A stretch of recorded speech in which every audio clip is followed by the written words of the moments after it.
សួស្តីថ្ងៃនេះខ្ញុំសូមមកបកស្រាយទំនាក់ទំនងរវាងទេពនៅក្នុងសាសនាមហាយានឬក៏វិជ្ជរនិកាយរវាងអវលោកេស្វរៈប្រាជ្ញាបារមីនិងអមិតភៈមហាយានវិជ្ជរយានមានភាពខុសគ្នារវាងថេរវាទដែលយើងស្គាល់សពថ្ងៃស្ថិតត្រង់ថាព្រះពុទ្ធទាំង5ព្រះអង្គនៅក្នុងមហាយានឬក៏សៀនិពុទ្ធមិនមែនជាប្រពុតដែលគង់នៅលើផែនដីអាចមើលឃើញប៉ះបានស្ដាប់ឮទេតែជាធម្មធាតុនៃប្រពុតដែលគង់ជាអមតៈនៅក្នុងឋានសួគ៌មិនមែនជាប្រពុតដែលចូលបរិនិព្វានដោយមនុស្សពុទ្ធសស្យមនីនោះឡើយសូមទុករឿងនោះមួយឡែកសិនខ្ញុំគ្រាន់តែចង់បញ្យល់អំពីទំនាក់ទំនងតាមលទ្ធិសាសនាថាហេតុអីបានព្រះបាទជ័យវរ្ម័នទី7និយមប្រតិបត្តិពុទ្ធសាសនាមហាយាននិងជ្រើសរើសយកទេពនៃមេត្តាករុណាឈ្មោះអវលោកេស្វរៈរហូតបានកសាងប្រាង្គប្រាសាទដើម្បីឆ្លាក់បដិមាអវលោកេស្វរៈជាច្រើនជាពិសេសនៅប្រាសាទបន្ទាយឆ្មារខេត្តបន្ទាយមានជ័យប្រាសាទបាយ័ននិងមានបដិមាទូលជាថ្មជាសម្រិតជាច្រើននៅក្នុងសារមន្ទីរតំណែងតំណងតាមលទ្ធិគឺអវលោកេស្វរៈគឺជាព្រះពោធិសត្វឯអមិតភៈគឺជាសៀនពុទ្ធដែលគង់នៅឋានសួគ៌ឈ្មោះសុខាវតីសុខាវតីគឺជាឋានសួគ៌នៃត្រកូលផ្កាឈូកដែលមានជីវិតអមតៈពេញទៅដោយធម្មធាតុមេត្តាករុណាទ្រឹស្ដីបានចែងថាបន្ទាប់ពីមនុស្សពុទ្ធសស្យមនីគោតមយាងចូលបរិនិព្វានទៅដល់កាប់ដល់វេលាដែលអមិតភៈទទួលភារៈមកគ្រប់គ្រងចក្រវាលអញ្ចឹងចាប់ពីការយាងចូលបរិនិព្វាននៃសស្យមនីដែលជាព្រះពុទ្ធសម្មាសម្ពុទ្ធគង់នៅលើផែនដីចូលបរិនិព្វានទៅគឺដល់វេនអមិតភៈដែលយាងមកគ្រប់គ្រងផែនដីប៉ុន្តែដោយសារអមិតភៈមិនមែនជាមនុស្សពុទ្ធព្រោះជាសៀនិពុទ្ធស្ថិតនៅលើឋានសួគ៌អញ្ចឹងមនុស្សលោកនៅលើផែនដីមិនទាន់មានសមត្ថភាពអាចតាក់ទងអន្តរាគមពីសៀនិពុទ្ធអមិតភៈបានទេលើកលែងតែព្រះពោធិសត្វម្ល៉េះហើយព្រះបាទជ័យវរ្ម័នទី7បានជ្រើសរើសតួអង្គព្រះពោធិសត្វនាមអវលោកេស្វរៈមកដើរតួជាអ្នកចម្លងធម៌ប្រៀបដូចរឿងហាងជេងដែលចម្លងធម៌ធម្មធាតុពីឋានសួគ៌មកលើផែនដីក្រៅពីអវលោកេស្វរៈគ្មានទេពណាដែលមាននិស្ស័យខ្សែស្រឡាយធម៌ជាមួយអមិតភៈទេអមិតភៈមានភារៈចូលមកគ្រប់គ្រងចក្រវាលចាំបាច់ត្រូវប្រើប្រាស់បេសកទេពឡាវលោកេស្វរៈដើម្បីចម្លងធម៌មេត្តាករុណាផ្សាយសង្គ្រោះសត្វលោកនៅលើផែនដីនេះជាមូលហេតុដែលត្រូវជ្រើសរើសយកអវលោកេស្វរៈទើបអាចជាប់ធម្មធាតុនៃអមិតភៈពីឋានសួគ៌សុខាវតីពេញដោយមេត្តាករុណាហេតុអ្វីបានចាំបាច់យកធាតុមេត្តាករុណារឿងនេះតាក់ទងទៅលើប្រវត្តិសាស្ត្រគួរចាំថាកាលពីឆ្នាំ1177អាណាចក្រអង្គរត្រូវបានខ្ទេចខ្ទីដោយសង្គ្រាមឈ្លានពានពីកងទ័ពចាមបានគ្រប់គ្រងនិងត្រួតត្រាអង្គររយៈពេល4ឆ្នាំវិនាសកម្មបង្កដោយសង្គ្រាមឈ្លានពាននៃជនជាតិចាមកាលនោះបានបង្កមានទុក្ខសោកសេចក្តីព្រាត់ប្រាសខ្លោចផ្សាដែលចាំបាច់មានអ្នកចូលមកសង្គ្រោះព្យាបាលនេះជាមូលហេតុដែលព្រះបាទជ័យវរ្ម័នទី7បន្ទាប់ពីឡើងគ្រងរាជ្យ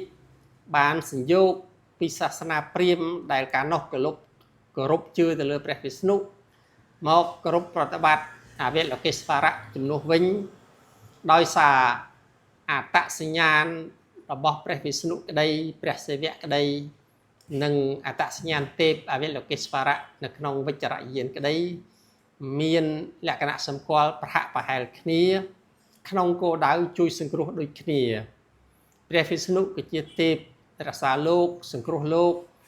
ពេលណាមានឧបសគ្គយាយីដោយយៈដោយមនុស្សអាក្រក់ព្រះវិស្ណុតែងខ្លែងខ្លួនជាអវតារចូលមកជួយសង្គ្រោះចឹងដូចគ្នានេះដែរអវលោកេស្វរៈមានតួនាទីសំខាន់ចូលមកសង្គ្រោះសត្វលោកពេលដែលមានទុក្ខដែលមានភារៈពំនាំសេចក្តីមេត្តាករុណាពីអមិតភៈពីឋានសួគ៌សុខវតីប៉ុន្តែដើម្បីសម្រេចធម៌ជាអវលោកេស្វរៈទៅចម្លងមេត្តាករុណាមកសង្គ្រោះលោកនេះលុះត្រាតែមានប្រាជ្ញាឬក៏ប្រាជ្ញាបារមីអញ្ចឹងហើយទើបសិល្បករជើងចម្លាក់បានបង្កើតបដិមាទេពស្ត្រីមួយអង្គទៀតដែលមានឈ្មោះថា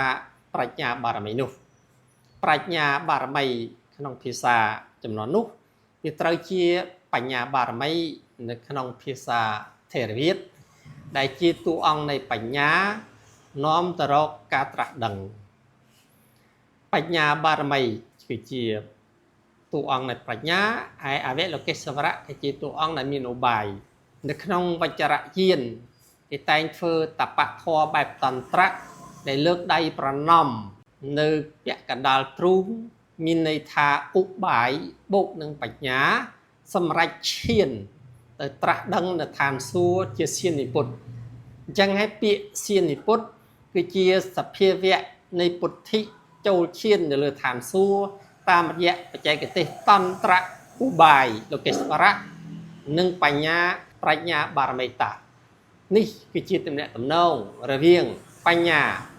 ទេពស្រីប្រាជ្ញាបារមីតាអវលោកេស្វរៈតួនាទីជាមេត្តាករុណាសង្គ្រោះលោកទាំងពីរអង្គមានទំនាក់ទំនងជាមួយអមិតភៈដែលជាសៀននិពុទ្ធធម្មកាយសមុខកាយនៅក្នុងឋានសួគ៌សុខវតីសូមបញ្ជាក់បន្តិចទៅលើអត្ថន័យនៃសៀននិពុទ្ធនិងមនុស្សពុទ្ធយើងធ្លាប់តែស្គាល់ធ្លាប់ដឹងថាសស្យមនីគោតមគឺជាមនុស្សអច្ឆរិយៈអរិយបុគ្គលព្រះអរហន្តនៅលើផែនដីដែលបានប្រសូតនិងបរិនិព្វាននៅលើផែនដីនៅចន្លោះប្រទេសនេប៉ាល់និងប្រទេសឥណ្ឌានោះចឹងអរិយបុគ្គលអរហត្តបុគ្គលដែលមានរូបមើលឃើញអាចប៉ះបានគឺជាមនុស្សដែលមានពុទ្ធិអាចត្រាស់ដឹងនិងចូលបរិនិព្វាននេះហៅថាមនុស្សពុទ្ធដែលសាសនាថេរវាទគោរពនិងប្រតិបត្តិតាមមិគាអធង្គកមៈនោះប៉ុន្តែសៀននិពុទ្ធគឺជាភាសានិងពាក្យនៅក្នុងសាសនាមហាយានឬវជ្ជរយានសៀននិពុទ្ធឬក៏ឈាននិពុទ្ធគឺជាសភាវៈត្រាស់ដឹងចូលឈានសម្រាប់ភាពអមតៈជាអចិន្ត្រៃយ៍នៅក្នុងឋានសួគ៌ហើយសៀននិពុទ្ធនេះគ្មានរូបកាយដូចមនុស្សពុទ្ធសស្យមនីគោតមទេក្នុងនាមជាមនុស្សយើងគ្មានឧបនិស្ស័យនិងសមត្ថភាពអាចមើលឃើញកាយនៃសៀននិពុទ្ធឡើយมันអាចស្ដាប់ឮនិងគ្មានសមត្ថភាពទំនាក់ទំនងជាមួយសៀននិពុទ្ធឡើយសៀននិពុទ្ធគឺជាធម្មធាតុនៅលើអាកាសានៅលើចក្រវាឡប្រៀបដូចជាធម្មពលនៃធម៌ប្រៀបដូចជារេโซនៃទូរស័ព្ទដែលយើងមិនអាចមើលឃើញមិនអាចស្ដាប់ឮលុះត្រាតែមានទូរស័ព្ទឧបករណ៍សម្រាប់ភ្ជាប់ប្រព័ន្ធទូរស័ព្ទទើបយើងអាចប្រើការបានដូចគ្នានេះដែរអវលោកេស្វរៈគឺជាតួអង្គប្រៀបដូចជាឧបករណ៍ក្នុងសាសនាជាទេពបេសកទេពដែលទៅចាប់ប្រព័ន្ធធម្មធាតុនៃអមិតភៈពីឋានសួគ៌យកមកប្រើប្រាស់នៅលើផែនដីព្រោះអាសៀននិពុទ្ធមានធម្មកាយជាកាយឧបកិច្ចធម៌ជាសភាវៈធម៌ដែលយើងមិនអាចឃើញរូបបានជាសមុខកាយគឺជាកាយនិមិត្តប្រៀបដូចជាពន្លឺដែលមកប៉ះយើងបានប៉ុន្តែយើងមិនអាចឃើញប្រភពនៃពន្លឺ